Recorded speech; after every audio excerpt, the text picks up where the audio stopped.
A nation forged in the fires of revolution found itself fractured by the very concept of liberty it once championed. From the thunderous opening salvos at Fort Sumter to the solemn capitulation of Lee at Appomattox, the United States endured its most catastrophic war, claiming over 600,000 souls and irrevocably reshaping a once united republic. Trace Abraham Lincoln's arduous campaign to maintain the Union against the tactical brilliance of Confederate leaders such as Robert E. Lee and Thomas "Stonewall" Jackson. Relive the carnage of Shiloh, the pivotal clash at Gettysburg, and William Tecumseh Sherman's relentless scorched earth advance to the sea. Beyond the front lines, witness how enslaved individuals forged their own paths to emancipation, how ordinary citizens suffered famine and ruin, and how the abolition of slavery redefined freedom for future generations. Wisps of smoke rose from humble Virginia farmhouses where enslaved laborers toiled in tobacco fields, a tradition unbroken since the first Africans arrived at Jamestown in 1619. In South Carolina's rice marshes, the rhythmic clank of chains echoed through the mire as men and women bent beneath the relentless sun, their sweat converting swamps into wealth. From these origins, slavery spread like a pervasive vine across the American terrain, infiltrating every discussion of territory, legislation, and independence. As the country expanded, the issue of slavery's extension loomed over every milestone. When Missouri sought statehood in 1819, the equilibrium between free and slave states hung in the balance. Lawmakers debated into the wee hours, tallying votes as if the Union's fate could be quantified in ledgers. The Missouri Compromise of 1820 sketched a tenuous boundary, pledging that slavery would not extend north of the 36 degrees 30 minutes parallel. It was a fragile accord, stifling but not silencing the dispute. For 3 decades, this line held like a decaying barrier. Yet new territories flooded in, first from the Louisiana Purchase, then from triumph over Mexico. Each parcel of land posed the same pressing query. Would it resound with the chants of free workers or the wails of the bound? Every congressional term sparked renewed tempests. The debates transcended geography, probing the nation's core identity. The Compromise of 1850 attempted another mend. California joined as a free state, while New Mexico and Utah were granted popular sovereignty to determine their stance on slavery. Central to this pact was the Fugitive Slave Act, compelling even slavery's detractors to aid in its enforcement. In northern villages, free black families dreaded the midnight rap of federal agents, while white residents recoiled at being coerced into returning fugitives to chains.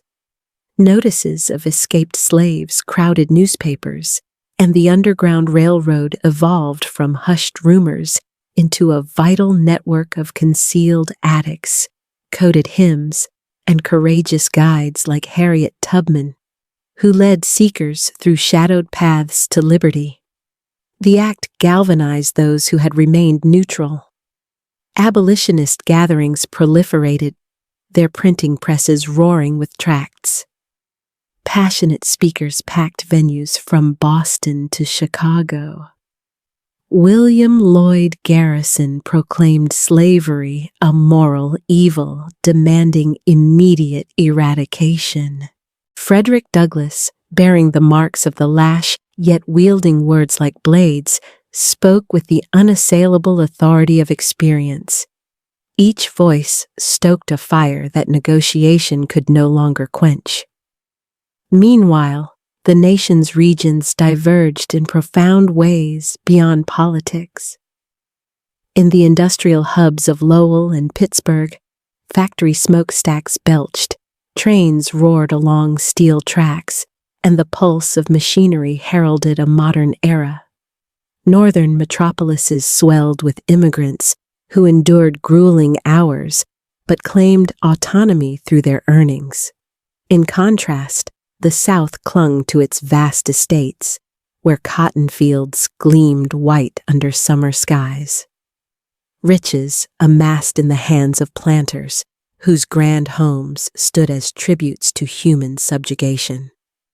Two distinct societies had taken root in one republic, one urban, dynamic, and future-oriented, the other agrarian, stratified, and anchored to the earth through forced labor.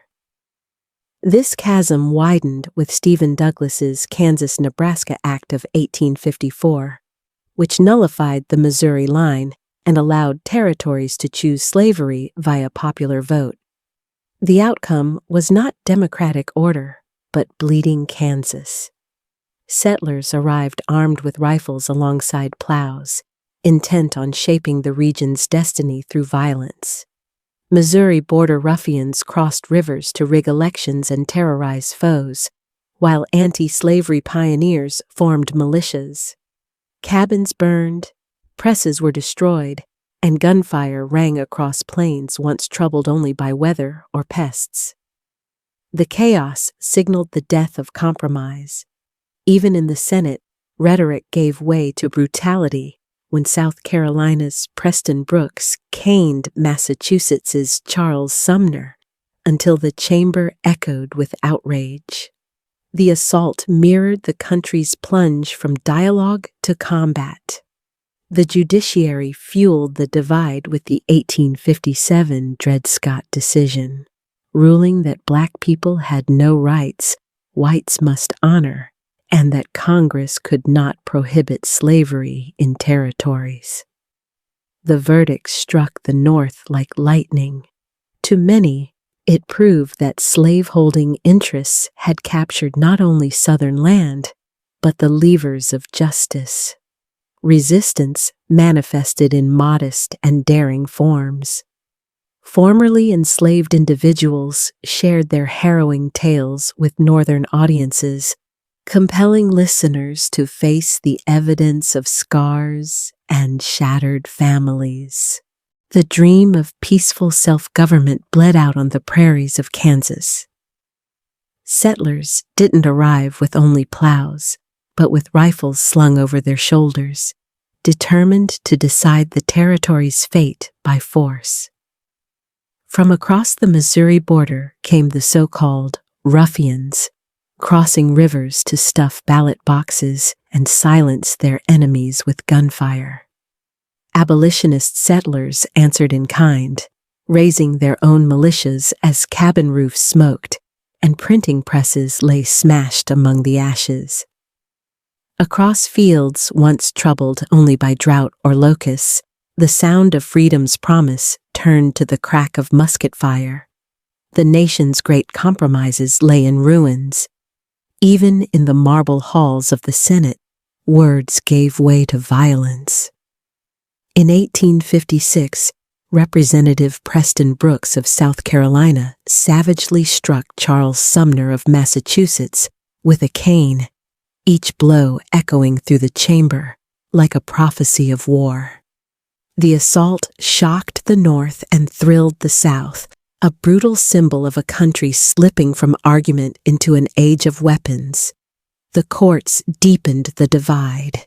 In 1857, the Supreme Court's Dred Scott v. Sanford decision thundered that Black Americans had no rights which the white man was bound to respect, and that Congress itself could not bar slavery from the territories. The ruling struck the free states like lightning, proof, many believed, that the slave power had seized not only the South, but the nation's very soul. Resistance rose from both courage and desperation. Escaped men and women spoke to Northern crowds, their voices trembling yet unbroken, forcing audiences to face the truth of scars, chains, and shattered families. In secret, the Underground Railroad snaked through dark forests and across icy rivers, while Southern newspapers denounced the network as a criminal rebellion against their entire way of life. Every escape was a spark for liberty and an insult to the pride of slaveholders, widening the chasm between North and South. Hay carried rumors of secession, whispers of war, and the certainty that the old balances could not hold forever. The storm gathered, waiting only for the spark that would ignite it.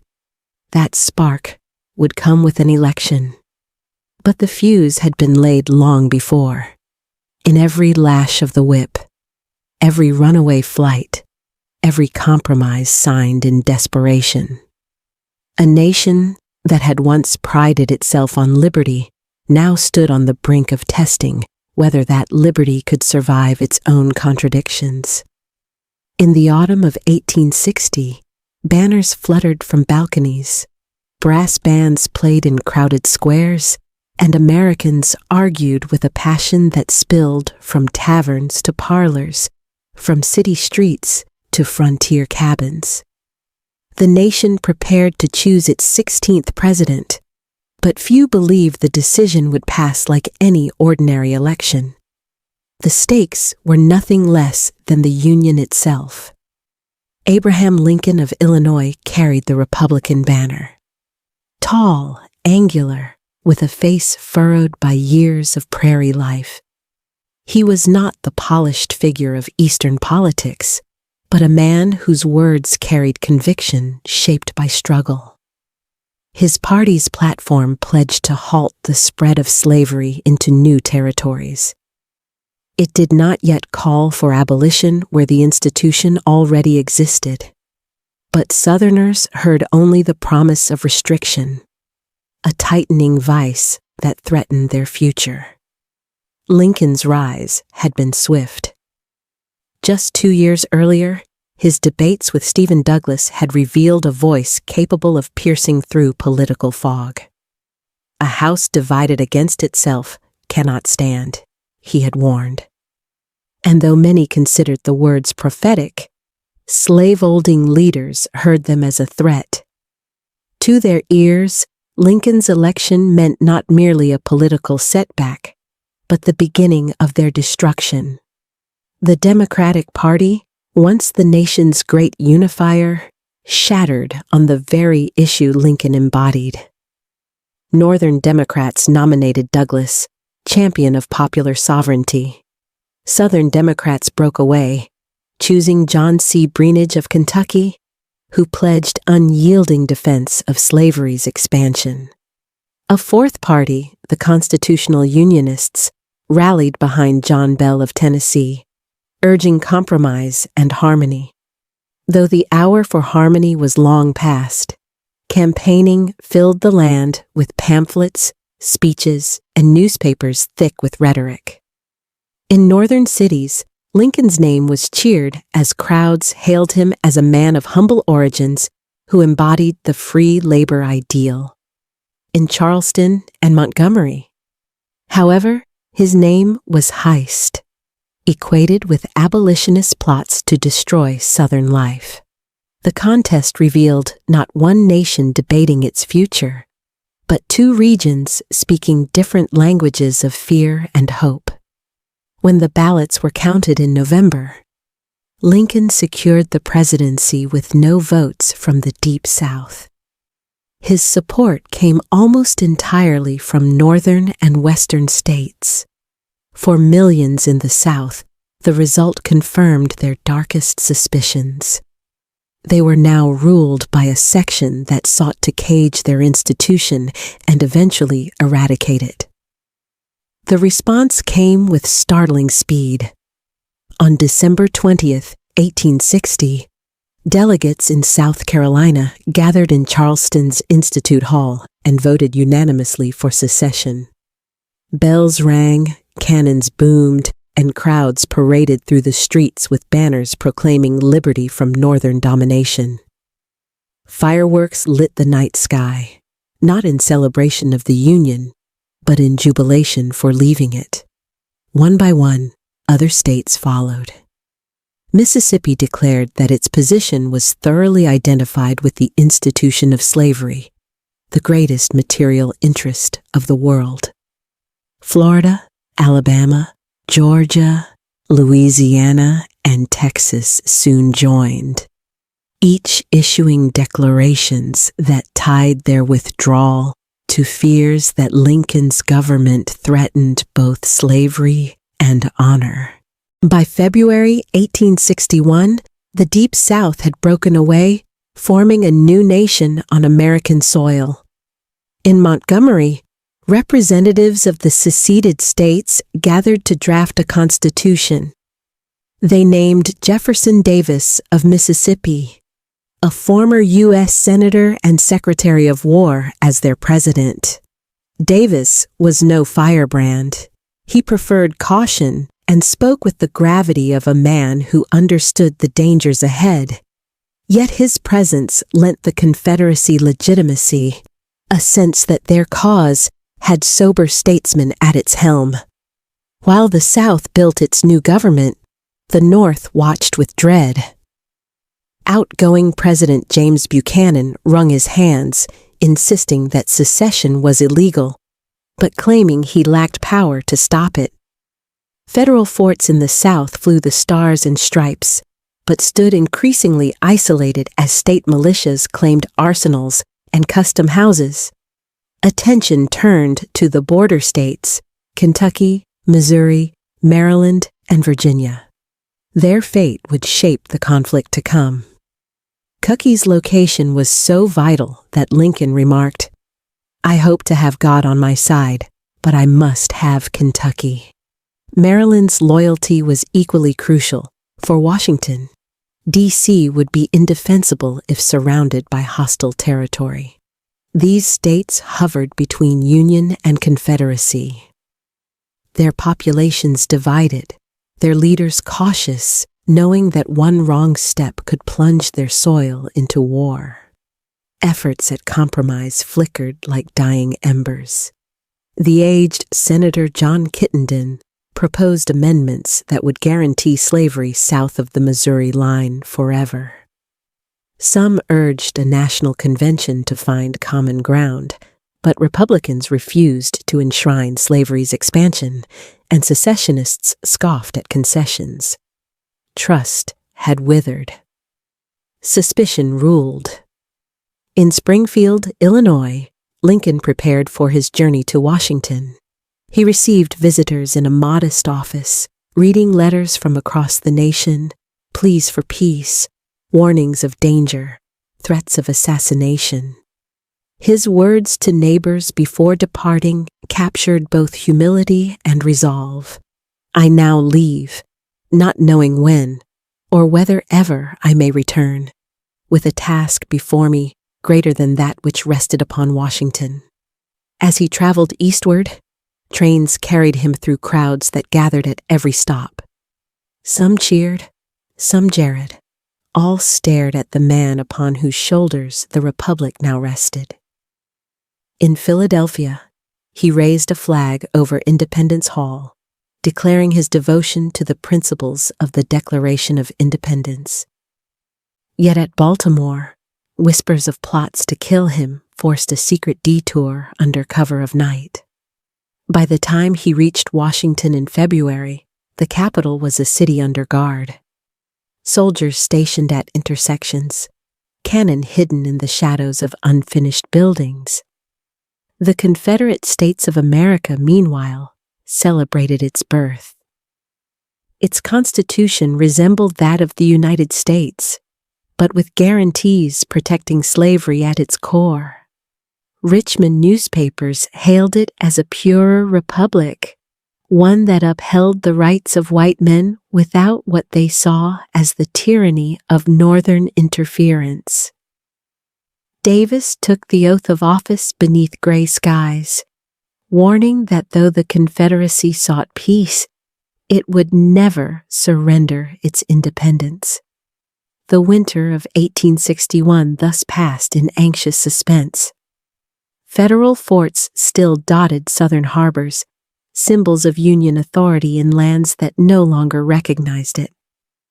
Charleston's Fort Sumter stood as the most visible flashpoint, a fortress where Major Robert Anderson's small garrison flew the Union flag over waters now patrolled by Confederate batteries. Both sides knew that sooner or later the guns would speak. For ordinary citizens, the months between election and war felt like living atop a rumbling fault line.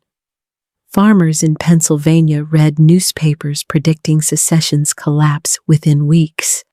Planters in Mississippi drilled militia companies in anticipation of invasion. Merchants in New York worried about Southern debts and trade, while enslaved men and women in cotton fields listened to whispered rumors that freedom might be near.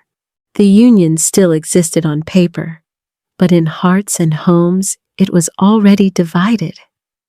By March, Lincoln stood upon the steps of the Capitol to deliver his inaugural address. The dome above him remained unfinished, its iron ribs stark against the sky, a fitting symbol of a nation still incomplete.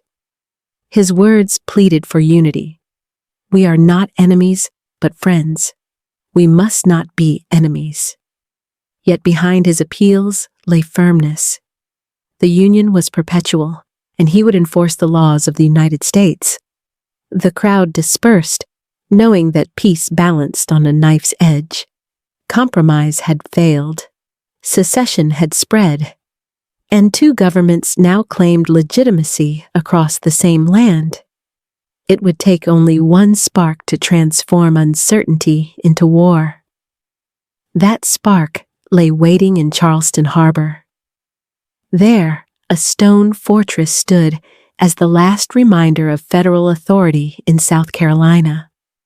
Fort Sumter had been constructed to guard one of the South's busiest ports, and by early 1861, it became the symbol of the Union's determination to hold its ground. Inside its thick walls, Major Robert Anderson commanded fewer than 100 men. Supplies dwindled by the day, and the garrison lived under the shadow of newly built Confederate batteries surrounding the harbor. The new government in Montgomery could not tolerate the flag of the United States flying above Sumter. President Jefferson Davis authorized General P.G.T. Bogard, Anderson's former pupil at West Point, to demand surrender. When Anderson refused, Confederate guns opened fire on April 12, 1861. For 34 hours, cannon thunder echoed across the bay, shells arching through the smoke, until flames spread through the interior of the fort. Not a single man on either side was killed during the bombardment, yet its political effect was immediate and irreversible. News traveled swiftly by telegraph. In Washington, President Lincoln received word that the garrison had evacuated after exhausting its ammunition. Across northern states, church bells rang and crowds gathered, anger turning into determination.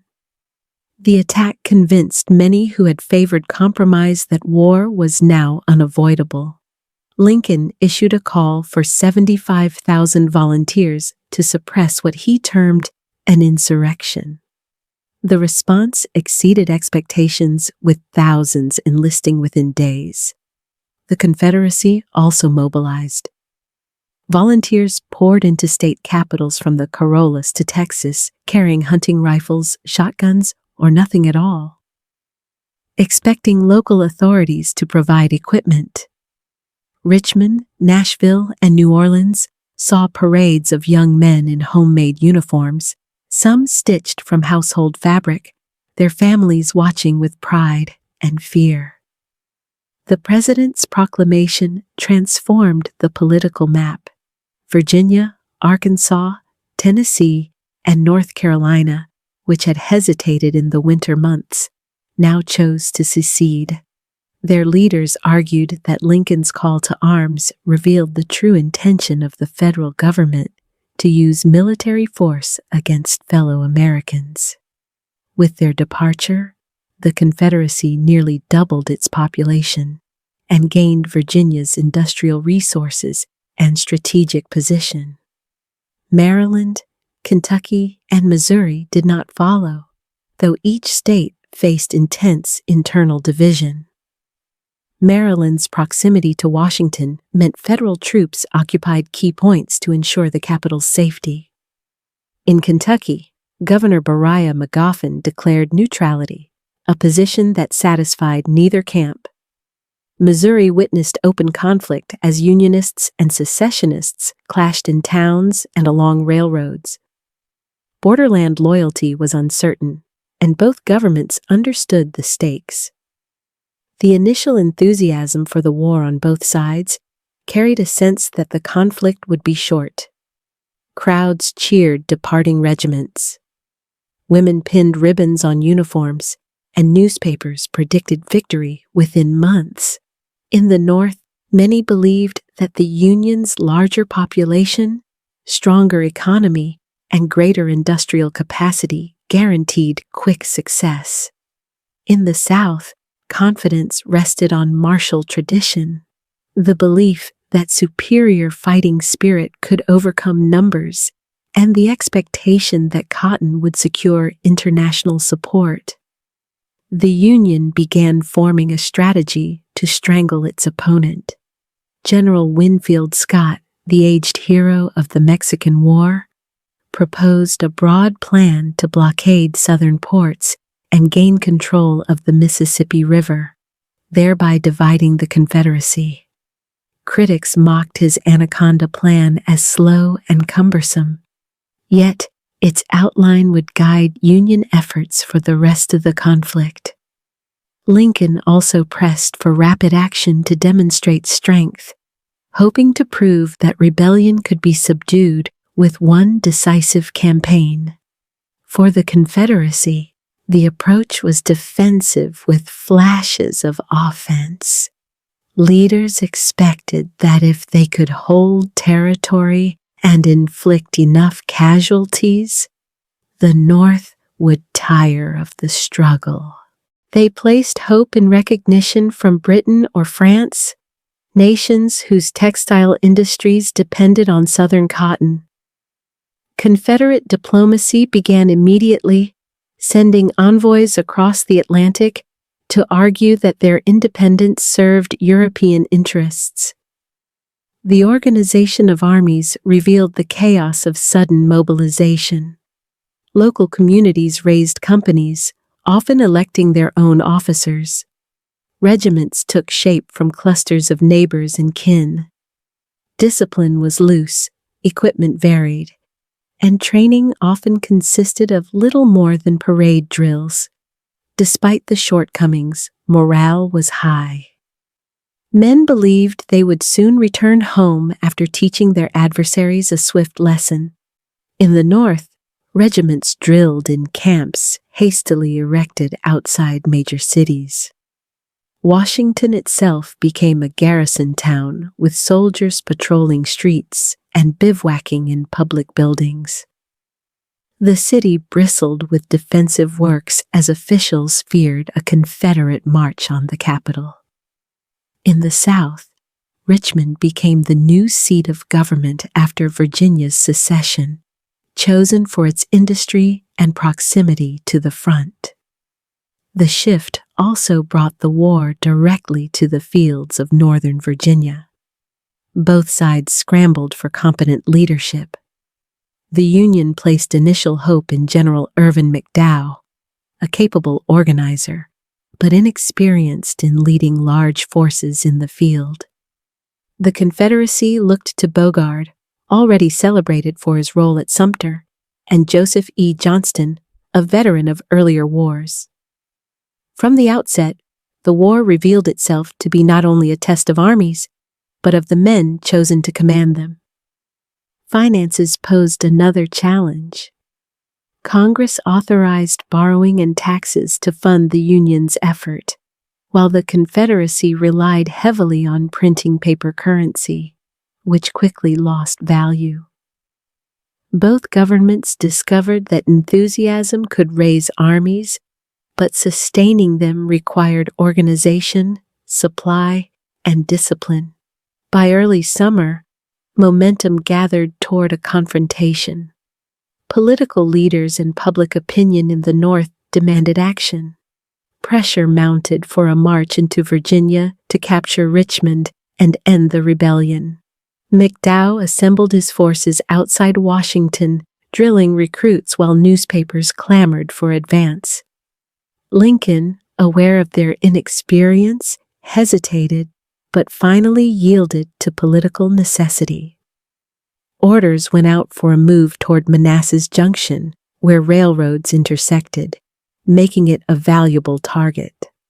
The Confederate leadership understood the significance of Manassas as well. Beauregard concentrated his forces there, hoping to block the Union's advance. Johnston, positioned in the Shenandoah Valley, stood ready to reinforce by rail if opportunity allowed. Both armies prepared to test their strength in what many believed would decide the entire conflict. As July approached, soldiers on both sides remained full of confidence. In camp, they wrote letters home describing their eagerness for the coming clash. Northern regiments sang songs about marching through Dixie, while Southern troops spoke of defending hearth and homeland.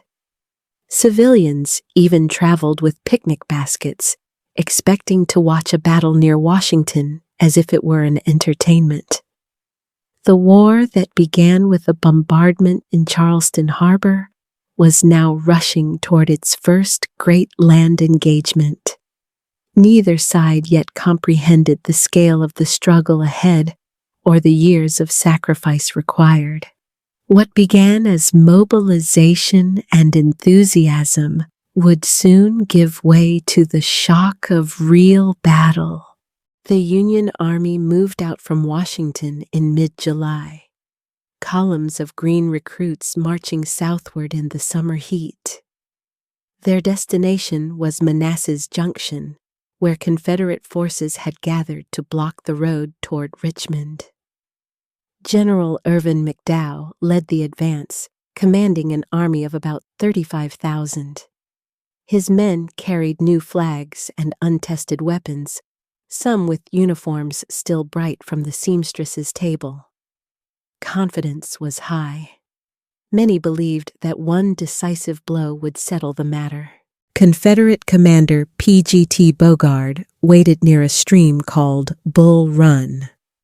His troops numbered fewer than McDowell's, but reinforcements under Joseph E. Johnston were close at hand, moving from the Shenandoah Valley by rail. It would be the first time in history that railroads played such a direct role in transferring troops to a battlefield. A sign that modern technology would shape this war as surely as muskets and bayonets. On July 21st, McDowell ordered his men forward. Union columns crossed Bull Run at several points, hoping to turn the Confederate left. Early progress seemed promising.